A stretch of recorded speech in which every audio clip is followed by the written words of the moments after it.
tasu.lspacepakhtosarayast nori kisi.lspace.com.au/pakhtosakhawauri.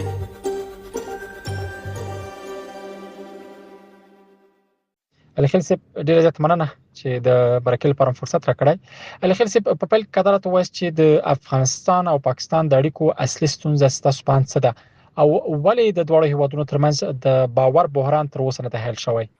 سلامونه اورخیل صاحب، اول خو مننه کوم له دې مرکینه. د تاسو پوښتنې په جواب کې به زه وایم چې د افغانستان او پاکستان د اړیکو د تاریخ داستان ډیر اوږد ده، خو په لنډو ټکو سره له تاریخي پلوه دا د ډیورند فرضي کرښې د قضیې سره تړاو لري او بیا وروسته په دې څو لسیزو کې د پاکستان د پالیسي چې وي د افغانستان د جنگ او جګړو پر رابطه باندې دا هم د دې ستونزو یو اصلي برخه ده.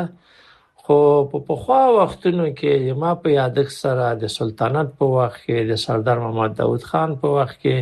د اړیکې ډېرې ښې وې، تګ او راتګ خلک به تلل پاکستان ته، د ویزو مشکل نه و اصلا، او ګڼ شمېر پاکستانی به راتلل افغانستان ته د پغمان په اصطلاح چکر او د منطقې به کتل، استالف ته به تلل، حتی مروزه به بیرته تلل پاکستان ته. خو بیا په وروستیو کلونو کې د همدې جګړو له کابل او د پاکستان نقش په دې کې وو، دا وضعیت په ستونزو واوښته او تر اوسه پورې هغه حالت د دوام لري. دا د بی‌اعتمادۍ او بې باورۍ اصلي سرچینه او سرچشمه لامدې نه اخیستل شوې ده. ډیره زیات مننه الخیل صاحب. تاسو چې په اسلام آباد کې د افغانستان سفیر پاتې شوی یاست، د دوه هیوادونو اړیکې د پخوا په پرتله اوس څنګه وینئ؟ هو دغه د افغانستان او پاکستان اړیکې مال ډیره موده چې بهرنی چارو په وزارت کې مې دنده او ماموریت درلوده تعقیب کړي دی، او دا د تاریخ په اوږدو کې همیشه له کړکېچ سره مل وي. په اوسنیو شرایطو کې هم ما فکر سره په ستراتیژیکي نقطه نظر دوی کوم ډیر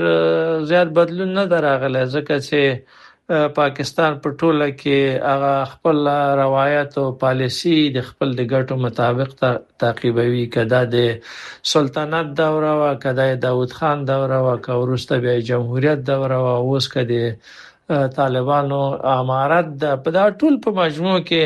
پاکستان هغه خپل پالیسی او اهداف تعقیبوي، او دا په اوسنیو شرایطو کې په یو ډول سره له پخوانه تر اوسه پورې کوشش کوي چې د افغانستان په مسایلو کې یو نوې ځان حقدار وګڼي او همدغه د ستونزو اصلي لامل ګڼل کیږي. کراس دې مسلې تعلیق صاحب چې امنیتي مسایل په ځانګړي ډول د وسلوالو ډلو او سرحدي شخړو موضوع د کابل او اسلام آباد پر اړیکو څومره اغیز لري او د حل عملی لارې څه ده؟ خو د امنیتي مسایل چې دی یا د وسلوالو ډلو ستونزې یا مثلا د ډیورند فرضي کرښې په امتداد باندې چې کله شخړې رامنځته کیږي، دا د دوه هیوادونو په اړیکو کې د مهمو مسایلو نه دي. خو یو مسله دا ده چې دغه تاریخي پلوه سره کوګوري په څو لسیزو کې پاکستان د خپل اهداف او موخو لپاره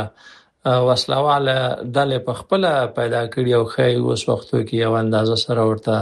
سرخوږی پیدا کړی اوسېږي. هغه څه د ټي ټي پی پر رابطه د ما په ګومان سره د افغانستان ته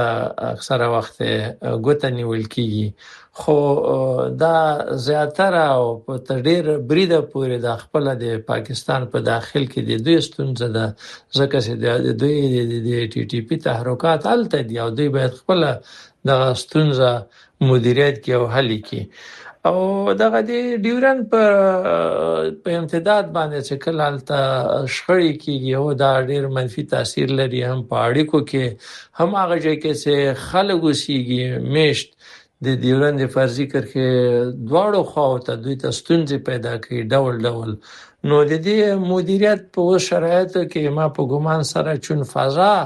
د باور لږ زیاته کړکېچ نه ده، ډیره به ستونزمن اوسېږي او یعنی ننګونو سره مخ ده، سره خندې ته یو د حل معقوله اصولي لاره پیدا کړي. الخیل صاحب که د کډوالو مسلې ته هم راسو هغه دا چې په پاکستان کې د افغان کډوالو پر وړاندې ورستیو اقداماتو د دوه هیوادونو پر سیاسي او ولسي اړیکو څخه غیس کړی او دا موضوع څنګه مدیریت کېدای شي. راخل صاحب اول خو د افغان کډوالو ستونزه د افغانستان د څو لسیزو د جګړو او نامنوي یو دردناکه پایله ده. د کلونو په اوږدو کې ګڼ شمېر افغانان مثلا 80 سلنه شاوخوا پاکستان او ایران ته کډوال سلالته کاروبار درلود د بازو ملکیتونه اخیستي وو او دا چې پاکستان په یو جانبه ډول سره په دې ورستیو کلونو کې پریکړه وکړه او هغه په ډیره لنډه موده کې په جبري او کتلوي ډول سره افغانستان ته اخراج کړل. د ډېرې ګڼ شمېر ستونزې او مشکلات را پیدا کړل هم د افغانستان لپاره او هم د دې کډوالو لپاره چې چیرته په افغانستان کې بیرته میشت شي او یا د ځان لپاره کاروبار پیدا کړي. نو د دوی په خاطراتو او افکارو کې هم د کډوالۍ ډېرې بدې خاطرې د لزان سره ویوړلې. دا سره کوم مدیریت سي زه فکر کوم چې هغه خو نړیوال اصول هم د دې چې بازګشت او بیرته تخپل هوا ته د طالبانۍ خو اوس وختو کې په اغلب ګمان سره احساس دا کیږي چې دا د فشار وسیله و چې پاکستان او کاروله ته څو خپل اهداف او موخې کچیرته وسی کوله په دې ډول سره ترلاسه کی. په مجموع کې د افغانستان لپاره د دې کډوالۍ د ستونزې هغه اساسي او بنیادی لار ده چې یو وخت کې وسی کوله افغانستان له اقتصادي پلوه د دې ظرفیت توان پیدا کړي چې ټول افغانان بیرته خپل هیواد ته راشي او په خپل کلو باندې کې بیرته سره ژوند کوي او سیګي. نو دا به اساسي حل وسیږي د ستونزې. خغلی الخیل سره لدی چې افغانستان او پاکستان پراخ اقتصادي او سوداګریزي ګټې لري ولې اقتصادي همکاري د سیاسي اختلافاتو قرباني کیږي. افغانستان او پاکستان له اقتصادي پلوه د سوداګرۍ له نقطه نظر او هم د ترانزیت له پلوه لوی ظرفیت او پوتنسیل لري خو د کلونو په اوږدو کې له دغه ظرفیت نه اعظمي استفاده نه ده سوې او اکثره وختونو کې سیاسي ملحوظات په دې ساحو باندې خپل منفي اثر غورځولای ده. لبل پلوه په دې ورستیو کلونو کې پاکستان د افغان ترانزیت پر رابطه باندې او هم د تجارت په مقابل کې ډېر ستونزې را پیدا کړې چې بل اخر افغانستان مجبور شو نور بدیل لارې ولټي. یو بل نقطه دا ده چې دغه سیمه چې مرکزی اسیا د جنوبي اسیا او افغانستان په منځ کې واقع ده د ډېر سترې پروژې لري د ډېر لوی پوتنسیل لري. مثلا د تاپی پروژه ده د کاسا یوزر پروژه ده مثلا د ترانس افغان پروژه ده د ریل پټلۍ ده چې ازبکستان له افغانستان له طریقه د پاکستان او بحیره عرب سره نښلي. خو دغه ټول مسائل اکثره وختونو کې د سیاسي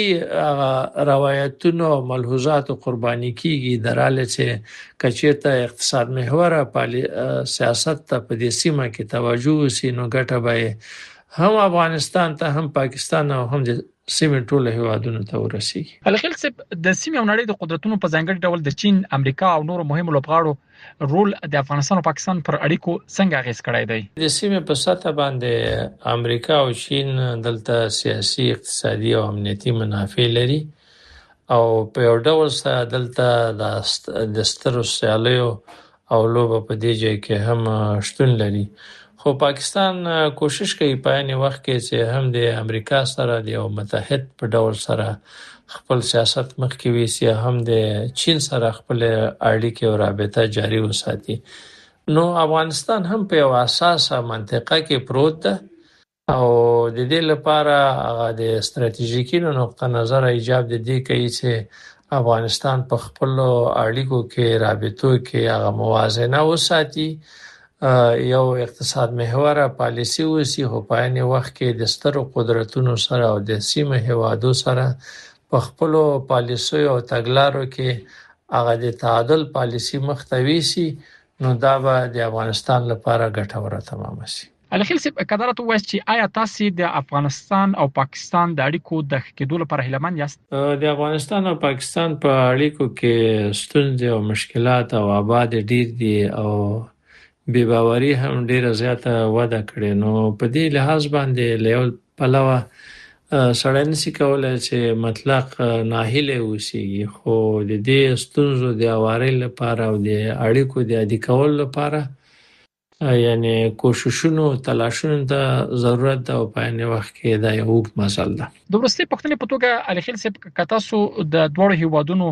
د اړیکو د ښه کېدو لپاره مهمه سپارښتنه ولرئ هغه به څه وي؟ اول خو زه په داسې یو موقعیت کې نه یم چې مشخصه سپارښتنې ولرم، خو په ټوله کې د سیاست یو عمومي قاعده دا ده چې هیوادونه د خپل ګاونډیان نشي بدلولای. نو په دې خاطر باندې اړتیا دې ته لیدل کېږي چې د بې باورۍ په عوض باندې د ملي ګټو او اصولو په چوکاټ کې یو معقوله لاره پیدا سي او ستونزې مدیریت سي. نو په نړۍ کې ډېر داسې مثالونه شته دي چې ستونزې او مشکلات د خبرو اترو له لارې حل کړي دي. خو هغه څه چې پاکستان سره په روابطو کې اړه لري لکه چې پخوا ما وویلې دلته ستونزې او مشکلات او هوا ډیر ده او مزل اوږد ده. نو په دې خاطر باندې هم ډیرو کوششونو ته او هم ډیرو مطالبو ته ضرورت ده چې هغه ته سړی باید پام وکړي. په اسلام آباد کې د افغانستان پخوانی سفیر نجیب الله علي خیل صاحب ډیره زیات مننه چې د مرکه لپاره فرصت راکړی وو. کور مو ودان. ډیره مننه وریا خیل صاحب، کور مو ودان. اس پی اس پختو په فیسبوک کې تا کې پلی مطلب یو فاک کړئ، نظر ور کړئ او له نورو سره شریک کړئ.